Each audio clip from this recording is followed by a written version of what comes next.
ஷபட் shalom பிரியமானவர்களே. இன்று நாம் டெவரீம் என்ற பார்ஷா வேத வாசிப்பு பகுதிக்கு உங்களை அன்புடன் வரவேற்கிறேன். இந்த டெவரீம் என்ற வார்த்தை ஒரு எபிரேய வார்த்தை. இது பன்மை வடிவத்தில் இருக்கிறது. இதனுடைய வடிவம் என்னவென்றால், இதனுடைய வேறு வார்த்தை என்னவென்றால் டவார் என்பதாகும். டவார் என்பதற்கு வார்த்தை என்று பொருள். நமது மீட்பரையே நாம் வார்த்தையாகிய தேவன் என்றுதான் குறிப்பிடுவோம். இப்பொழுது இதற்கு முன்பு நாம் வாசித்த, அதாவது நாம் தியானித்த ஒரு வேத பகுதி என்னவென்றால் மிட்பார் என்பதாகும். அந்த மிட்பார் என்பது என்னாகமம் என்று தமிழில் மொழிபெயர்க்கப்பட்டிருந்தாலும் அது வனாந்தரம் என்ற அர்த்தத்தை தரும். அதாவது அந்த மனாந்தரம் என்ற வார்த்தையில் கூட அந்த 3 டாலத், பேத், ரேஷ் என்ற 3 எழுத்துக்கள் இருப்பதை நாம் பார்க்கிறோம். மேலும் சில விஷயங்கள் தெரிய வேண்டும். இந்த தவார் என்ற வார்த்தையில பார்த்தீங்கன்னா, உங்களுக்கு வார்த்தைகள் என்பது நாம் எப்பொழுது கட்டளைகள் என்பதாக புரிந்து கொண்டிருக்கிறோம். ஆனால் கட்டளைகள் அல்ல, வார்த்தைகள் தான். 10 கட்டளைகள் என்பது 10 வார்த்தைகள் தான். இதை பற்றி ஒரு தர்க்கமும் கூட நமக்கு உண்டாகிட்டது. ஏனென்றால் 10 வார்த்தைகள் என்று சொல்லும்போது முதல் வார்த்தை என்னவென்றால், உங்களை அடிமைத்தன வீடாகிய எகிப்து தேசத்திலிருந்து புறப்பட பண்ணின தேவனாகிய கர்த்தர் நானே. அனோக்கி யெகோவா எலோஹேக்கா அஷர் போட்சி தேக்கா பே மே எரட்ஸ் மிட்ஸ்ராயிம் பே பெயித் அவதீம் என்று எபிரேயத்தில் சொல்லப்பட்டிருக்கிறது. அந்த ஒரு வார்த்தை பார்த்தீங்கன்னா, அது ஆக்சுவலாக ஒரு ஸ்டேட்மெண்ட் மாதிரி தான் இருக்கும். ஆனால் அதை எபிரேயர்கள் கட்டளை என்று சொல்கிறார்.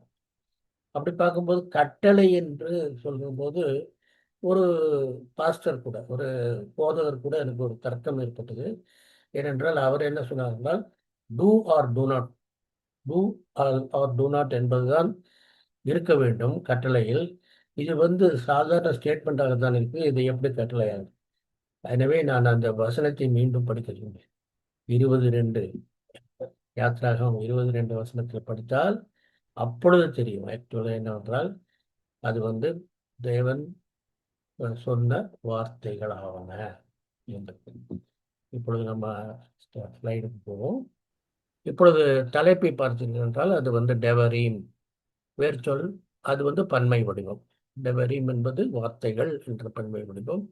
வேர்ச்சொல் டவார் என்றதாகும். டவார் என்றது பார்த்தீங்கன்னா, உங்களுக்கு மிட்பார் என்பதிலும் 3 எழுத்துக்கள் இடைப்பட்டது ஏற்கனவே நாம் பார்த்தோம். ஆகவே வார்த்தையாகிய தேவன் இயேசு. ஆதியிலே வார்த்தை இருந்தது. இப்போ தேவனாகிய இயேசு, அதாவது மனுஷகுமாரன் என்ற ஒரு நிலை, அதாவது முப்பரிமாணத்தில் ஒரு பரிமாணமாகிய இயேசு என்பது ஆதியிலே இருந்தார். அவரே தேவனாகவும் இருந்தார் என்று யோவான் முதல் அதிகாரத்தில் தெளிவாக சொல்லப்பட்டிருக்கிறது. முதல் அதிகாரத்தில் தெளிவாக சொல்லப்பட்டிருக்கிறது. நீங்கள் அதையும் வாசித்து பார்க்கலாம். எபிரேய வார்த்தையின் பட விளக்கம் ஒன்று பார்க்கலாம். டவார் என்ற வார்த்தைக்கு உண்டான பட விளக்கத்தை பார்ப்போம். டாலத் என்பது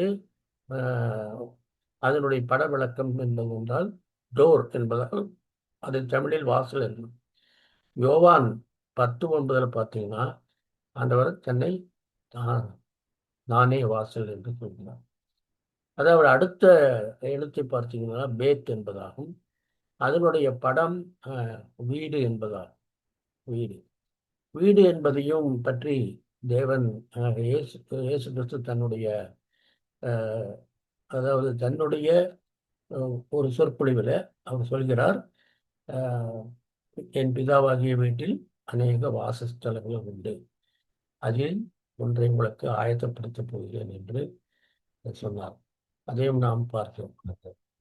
இப்பொழுது எபேசியர் 1 22 23 வசனங்களை பார்த்தால் கிறிஸ்து சபைக்கு தலையாய் இருக்கிறார் என்ற ஒரு கருத்தை அங்கு நாம் வாசிக்கும் பார்க்கின்றோம். இது இதுதான் படவிளக்கம். இது பார்த்தீங்கன்னா இப்படித்தான் ஒவ்வொரு வார்த்தையும் நாம் பட விளக்கங்களாக எபிரேயத்தில் கற்றுக்கொள்ளலாம். இப்பொழுது அடுத்த ஸ்லைடுக்கு செல்கிறோம். பார்த்தீங்கன்னா முதலாவது வசனம் உபாகமம் 1 2 வசனங்கள்.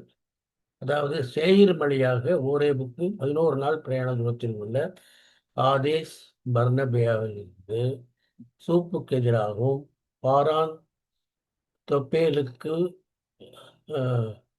இங்கு நிறைய ஸ்பெல்லிங் மிஸ்டேக் இருக்கிறது போக அசரோத்துக்கும் திசாகாப்புக்கும் நடுவாக இருக்கிற யோர்தானுக்கு இக்கரையான வனாந்தரத்தின் சமவெளியிலே வந்தபோது மோசே இஸ்ரவேல் எல்லோரையும் நோக்கி சொன்ன வசனங்களாவன. இந்த வசனங்களாவன என்பது மட்டும்தான் அதாவது இந்த கருப்பொருளாக இருக்கிறது. இந்த பார்ச பகுதியின் கருப்பா உங்கள் வருத்தத்தையும் பிரயாசத்தையும் வழக்குகளையும் நான் ஒருவனாய் தாங்குவது எப்படி? நான் உங்களுக்கு அதிபதிகளை ஏற்படுத்தும் பொருட்டு உங்கள் கோத்திரங்களில் ஞானமும் விவேகமும் அறிவும் உள்ளவர்கள் என்று பெயர் பெற்ற மனிதர்களை தெரிந்து கொள்ளுங்கள் என்று சொல்லியிருக்கிறது பார்க்கிறோம். அதாவது ஓரேபில் மொத்த வெளிப்பாடும் வெளிப்படப்பட்டிருக்கிறது. அதைத்தான் நாம் உபாகமும் 1 2 வசனங்களில் வாசித்தோம். இது அதாவது சீகோனையும் ஓகையும் மோசையும் முறியடித்த பின்பு 40ஆம் வருஷம் 11ஆம் மாதம் 1 தேதியிலே மோசே இஸ்ரவேல் பேருக்கு சொல்லும்படி கர்த்தர் விதித்த யாவையும் சொன்னார்.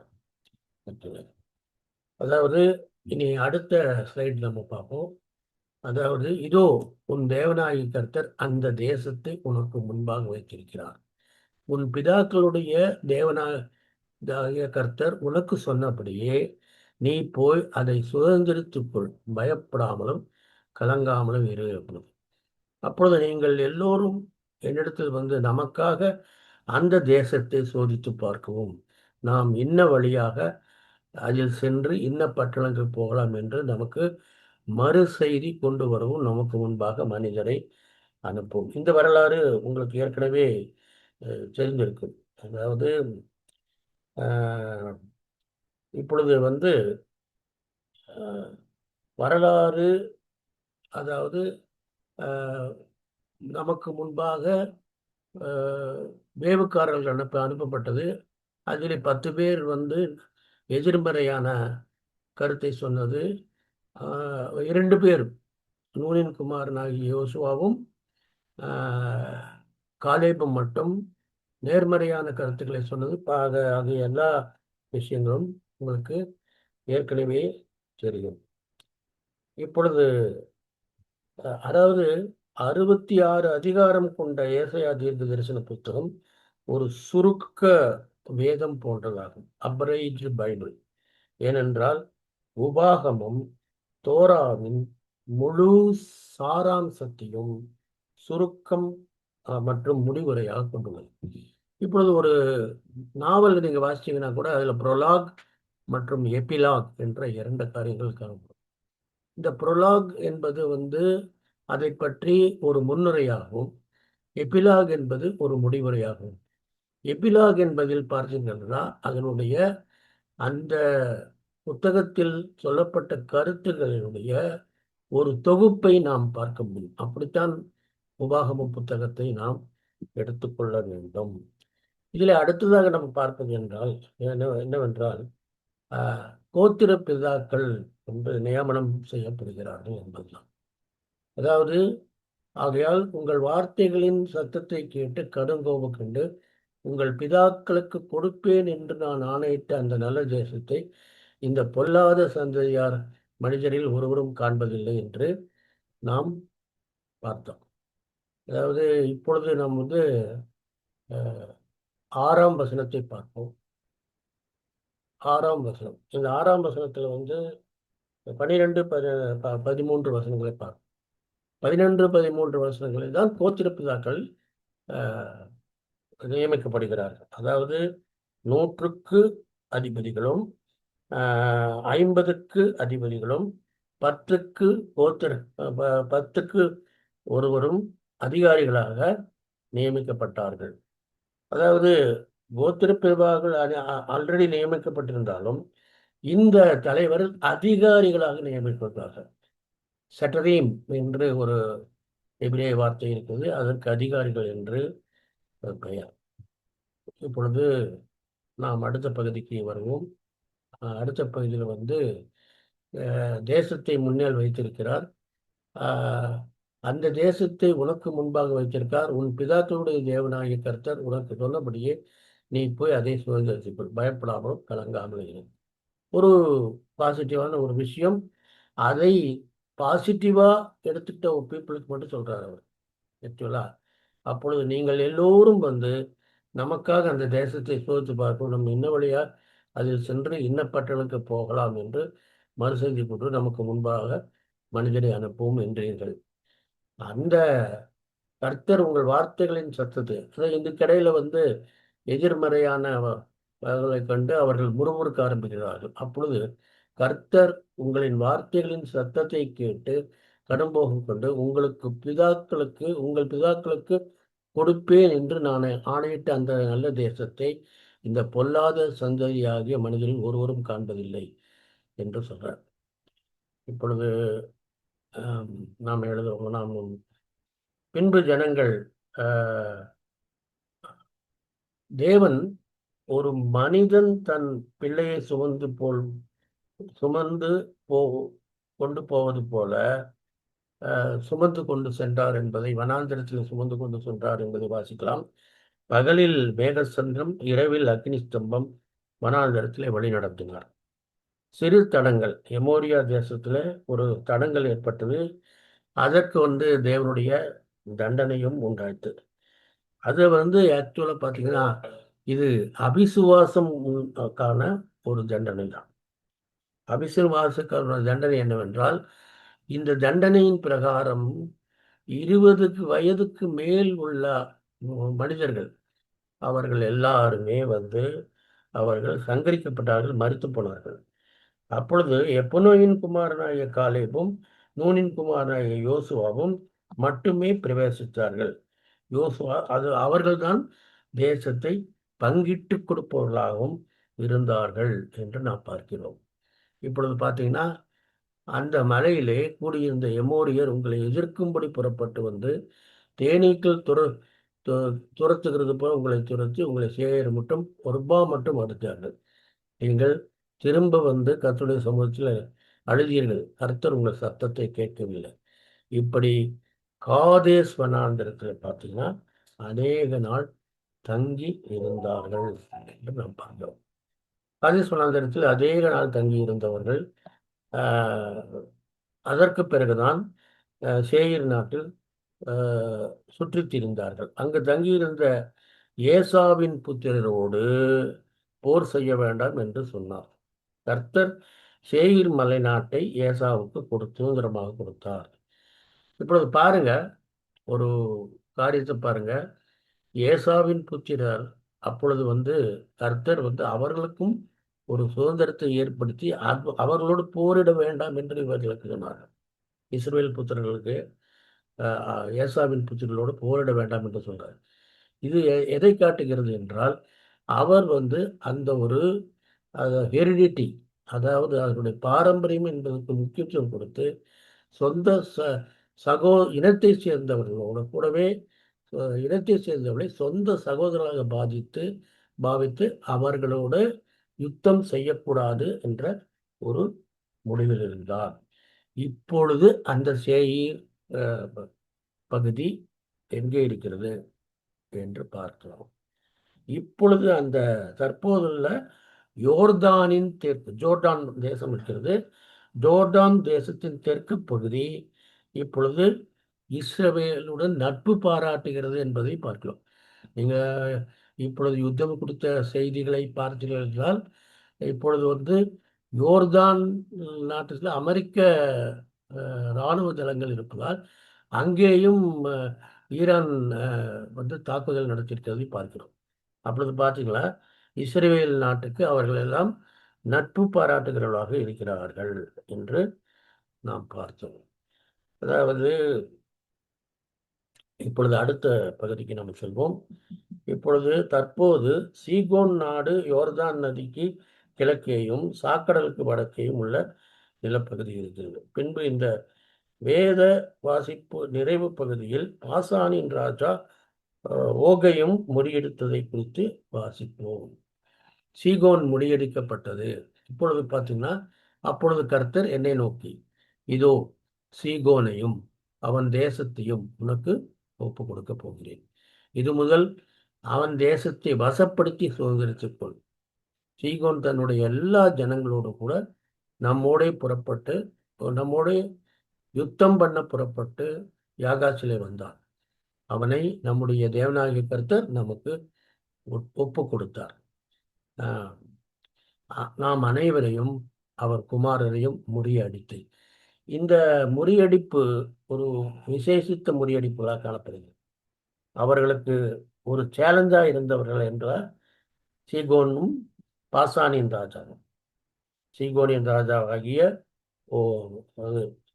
பாசானின் ராஜாவாகிய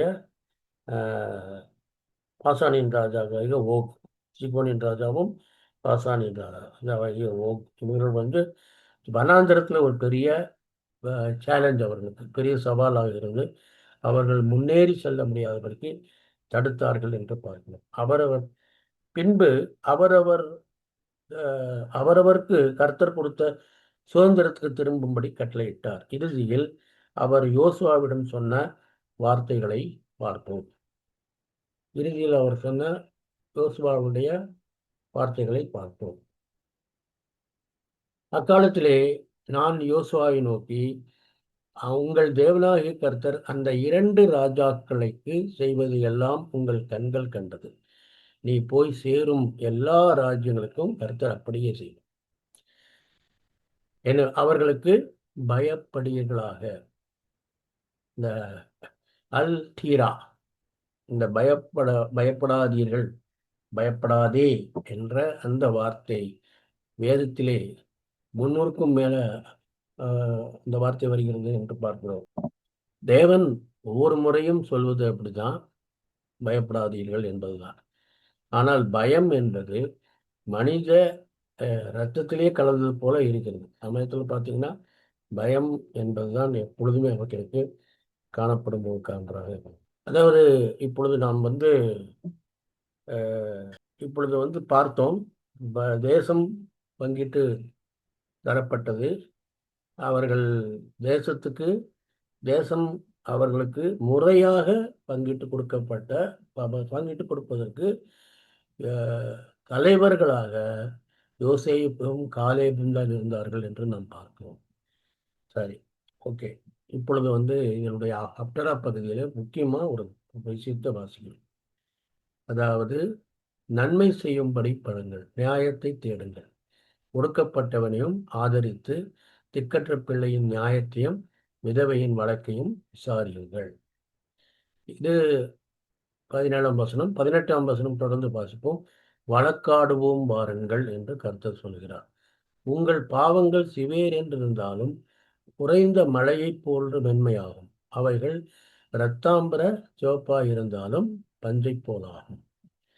இப்போ பார்த்தீங்கன்னா, இந்த வழக்காடுவோம் வாருங்கள், இது என்ன